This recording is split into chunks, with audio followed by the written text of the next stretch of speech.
मैं नहीं बोलता, ये प्रभु ने बोला है। प्रभु आज्ञा दिया करके जूनो करार के अंदर बकरा बैल ये सब काटता था। वो खून के द्वारा पाप का क्षमा नहीं मिलता है, याद रख लेना। पाप को तापने के लिए ये खून को प्रभु ने इंडिकेट किया है। स्तोत्र संहिता 32वां अध्याय पहला वचन बोलता है, क्या ही धन्य है वह जिसका अपराध क्षमा किया गया और जिसका पाप ढांपा गया हो। जिसका पाप को ढांप लेता है या ढांपा गया वो धन्य है। जूनो करार यही सिखाता है। जूनो करार में कितना बलिदान देके भी पाप का क्षमा नहीं हुआ है। हिब्रू का पुस्तक 10वां अध्याय 4वां वचन बताता है, क्योंकि अनहोना है कि बैलों और बकरों का लहू पापों को दूर करे। देखो, पापों को दूर करने के लिए अनहोना है बैलों को और बकरों का खून। ये सत्य है, बाइबल बोलता है। आप कितना भी बकरा काटो, कितना भी बैल काटो, वो खून से आपका पाप का क्षमा नहीं मिल सकता है। क्यों? मनुष्य वो बड़ा प्राणी नहीं है। मनुष्य गलती करेगा, 1000 बकरा को काट के माफी मांग के चला जाएगा। फिर जूनो करार का प्रकार बाइबल बोलता है, दाग का दाग, आंग का आंग है। एक मनुष्य अगर एक आदमी के दांत को गिरा दिया, उनको दांत को गिराना पड़ता है। एक मनुष्य का आंख को निकाल दिया, उसका आंख को निकालना पड़ेगा। ऐसा बाइबल बोलता है। आप सोच लेना, ये जूनो करार है। फिर जूनो करार के हिसाब से हवा ने अपना खून के वजह से जो पाप की, उनको क्षमा करने के लिए प्रभु को खून चाहिए। इसकी वजह से खून को खून देने के लिए जगत के अंदर कोई मनुष्य नहीं है, क्योंकि सब लोग पापी लोग है। पापी लोग का खून को वेदी में आप नहीं ला सकते। खुदा पवित्र है। पवित्र खुदा के पास पवित्र खून लेके आना पड़ता है। वेदी के ऊपर जो कुछ बलिदान आप लाएंगा वो पवित्र होना चाहिए। अभी ऐसा पवित्र तो कोई है ही नहीं है। इसकी वजह से जूनो करार के अंदर प्रभु ने पाप को ढांपा था, पाप का क्षमा नहीं मिला। लेकिन यह नियम को उन लोग पालन करता था। बकरा या कबूतर कुछ ना कुछ चीजों को लेके आके बलिदान देता था। वो खून का वजह से लोग सोचा था हम लोग का पाप का क्षमा मिल रहा है करके। लेकिन बाइबल बोलता है प्रधान याजक हर एक साल में बकरा काटना पड़ा। हर एक साल में काटना पड़ता है। अगर पाप का क्षमा मिलता होगा तो हर एक साल में काटने की कोई जरूरत नहीं था। क्यों हर एक साल में काटना था? उनको पाप का क्षमा नहीं मिल रहा है, पाप टापा गया। फिर कैसा हमारा पाप को क्षमा मिलेगा अपन देखता है उसका बारे में। पाप का क्षमा मिलना है। पवित्र शास्त्र के अंदर मैथ्यू पहला दिया है 21वां वचन ऐसा बोलता है, वो पुत्र जनेगी और तू उसका नाम यीशु रखना। यीशु रखना क्योंकि वह अपने लोगों का उनके पापों से उद्धार करेगा। देख लेना, बाइबल बोलता है उसको नाम यीशु रखो। यीशु करके क्यों नाम रखने का है?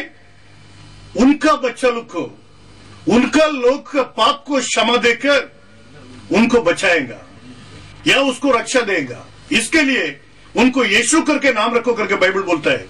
अब देख लेना यीशु करके नाम क्यों आया भूमि के अंदर। ये नाम के अंदर क्या पावर है?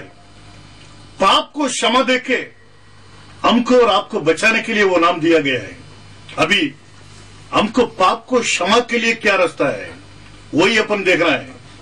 आज आप कितना भी पवित्र होके, कितना भी दान धर्म करके, कितना भी धार्मिक होके भी आपका पाप को अगर क्षमा नहीं मिला, आपको ऊपर मरण लागू है। याद रखो, बाइबल बोलता है हिब्रू का पुस्तक 9वां अध्याय 22वां वचन बोलता है, और व्यवस्था के अनुसार प्राय सब वस्तुएं लहू के द्वारा शुद्ध की जाती है और बिना लहू बहाए क्षमा नहीं होती। क्षमा नहीं होती।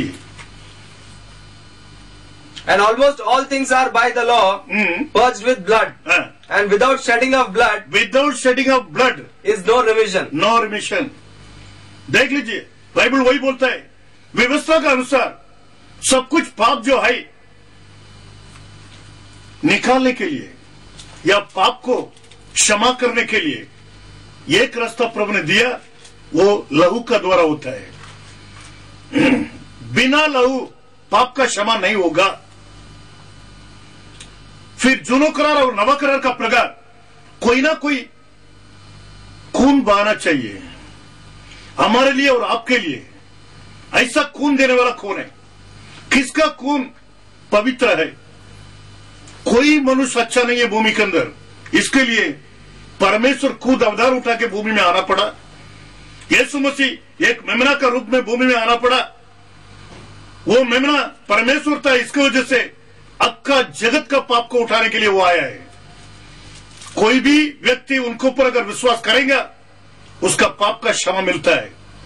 बाइबल वही सिखाता है, रक्षा के लिए दूसरा कोई नाम नहीं दिया गया। प्रसिद्ध का पुस्तक के अंदर 4th चैप्टर में आप पढ़ेगा, 12 वचन बोलता है, और किसी दूसरे के द्वारा उद्धार नहीं, क्योंकि स्वर्ग के नीचे मनुष्यों में और कोई दूसरा नाम नहीं दिया गया जिसके द्वारा हम उद्धार पा सके। Neither is there salvation in any other, for there is none other name under heaven given among men whereby we must be saved. देखो, भूमि में मनुष्यों को बीच में दूसरा कोई नाम नहीं दिया गया आप और मैं रक्षा पाने के लिए, सिर्फ यीशु मसीह का नाम छोड़कर। अब देख लेना, रक्षा पाने के लिए एक ही नाम हमारे लिए है। ये नाम के द्वारा पाप का क्षमा मिलेगा तो मैं रक्षा पाया है। उसको यीशु करके नाम रखो, वो अपना लोग के पाप को क्षमा देकर उसको रक्षा देगा। इसके लिए यीशु करके नाम भूमि में आया। ये नाम सबसे ऊंचा नाम है। बाइबल वही बोलता है, फिलिपियन 2nd चैप्टर 10वां वचन ऐसा बोलता है कि जो स्वर्ग में और पृथ्वी पर और जो पृथ्वी के नीचे है वे सब यीशु के नाम पर घुटना टेके। देखो, यीशु का नाम पर घुटना टेके सबसे ऊंचा नाम है। आगे बढ़ेगा तो उसमें मालूम पड़ता है प्रभु ने सबसे ऊंचा नाम ये भूमि के अंदर लेके आया है। ये नाम मरियम या जोसेफ नहीं दिया, ये नाम को, ये नाम स्वर्ग के अंदर से आया है। गैब्रियल दूध लाके दिया है। ये स्वर्ग का नाम है। ये नाम के द्वारा पाप का क्षमा मिलता है। ये मेमना बलिदान नहीं हुआ करके यूहन्ना ने पाप का क्षमा के लिए बैप्टिज्म नहीं दे सका, क्योंकि पाप का क्षमा देने वाला मेमना जिंदा था। उसका खून भूमि में गिरा नहीं है। सिर्फ यूहन्ना ने रास्ता तैयार किया है, मार्ग तैयार किया था प्रभु यीशु मसीह आगमन के लिए, या प्रभु यीशु मसीह मनुष्य को हृदय के अंदर आने के लिए वो रास्ता खोल रहा था, बाकी कुछ नहीं। अभी बाइबल बोलता है पाप का क्षमा के लिए प्रभु यीशु मसीह के नाम से बैप्टिज्म ले लो, तुमको पवित्र आत्मा का दान मिल जाएगा। ये बहुत इंपॉर्टेंट चीज है बैप्टिज्म के लिए। अभी कोई बोलेगा प्रभु ने ऐसा बोला है, ऐसा आज्ञा दिया, लेकिन तुम लोग ऐसा कैसा बैप्टिज्म दे रहा है? ऐसा बहुत जगह में बात हो रहा है। अब पढ़िए मैथ्यू का पुस्तक 28वां अध्याय 19वां वचन पढ़िए। Go ye therefore and teach all nations, baptizing them in the name of the Father, and of the Son, and of the Holy Ghost. इसीलिए तुम जाकर सब जातियों के लोगों को चेला बनाओ और उन्हें पिता और पुत्र और पवित्र आत्मा के नाम से बपतिस्मा दो। देख लेना, बहुत लोग बोल रहा है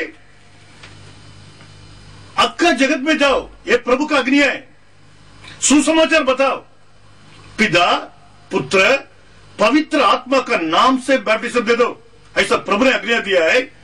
हम लोग भी ऐसे ही बैप्टिज्म देता है करके बोल रहे हैं। बहुत जगह में बहुत लोग ऐसा बैप्टिज्म लिया भी है, लेकिन बाइबल ऐसा ही देने के लिए बोला क्या? अब सोचो, ये वचन को थोड़ा अच्छी तरफ से पढ़ लेना। मैं भी प्रभु का आज्ञा को पालन करने का, आप भी वही पालन करना है। प्रभु क्या आज्ञा दिया ये अग्नियां आपको और हमारे लिए प्रभु ने बोला के नहीं दिया, ये अग्नियां प्रसिद्ध लोग को प्रभु ने दिया है।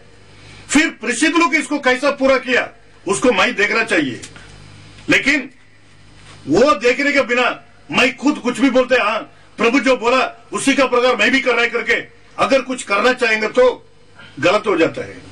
प्रभु क्या बोला एग्जैक्टली?